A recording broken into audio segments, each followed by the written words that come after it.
Hello, this is Maggie. I am remaking this video because of some clarifications I didn't make in my first draft. Oops. Before I explain how I think about various octaves, we need to understand some differences between temperament and inharmonicity. If there is anything in this introduction you don't understand, please see the tutorials linked in the description below. We temper intervals that are smaller than an octave and their multiples because of a comma. Little bit of space, be it Pythagorean or others. We stretch all our intervals on a piano because of inharmonicity. Octaves on a piano are wide of 2-to-1 coincident partials only because of inharmonicity. Without inharmonicity, octaves would be pure at all coincident partials and there would be no need for stretch. Without inharmonicity, fifths and fourths would still have to be tempered to fit into an octave, but could end up equally narrow or wide depending on the instrument. I know less about temperament in instruments other than the piano, so I'm going to move on from here. I'm using my harmonic series strips to help as a visual aid in understanding this. Please remember these aren't accurate in any real description of the harmonic series, but they help us visualize what is happening. So if I just look at an octave down here, this happens to be a low octave in the piano, and I'm choosing it because if I try to go up higher, my temperament strips hit the edge of the piano. If I have my 2-to-1 octave here, as the partials go up, they don't line up.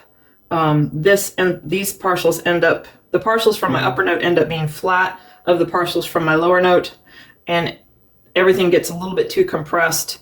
Other partials shoot up sharp. Everything sounds yucky. The octaves sound bad. Things just sound bad. So we have to stretch.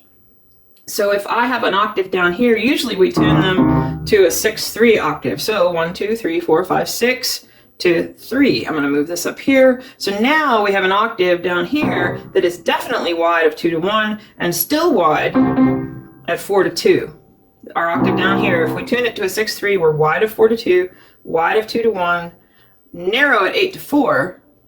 But in general, because of inharmonicity, we stretch our octaves. Octaves are considered to be wide intervals, not because of temperament, but because of inharmonicity. Double octaves.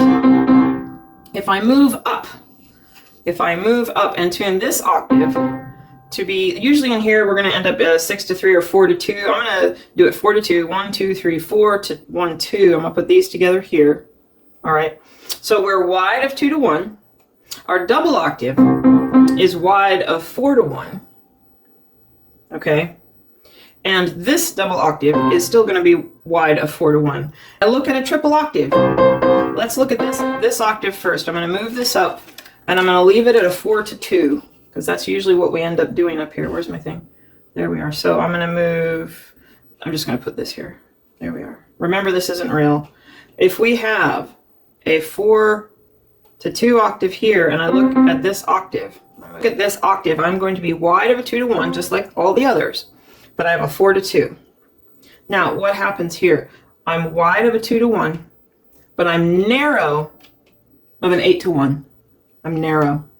If I were to bring this note up to be pure, or at an 8-to-1, this octave would be so wide, it would just be nasty sounding. And other intervals that we're trying to fit here would also be nasty. It wouldn't work moving up. We have to bring this down.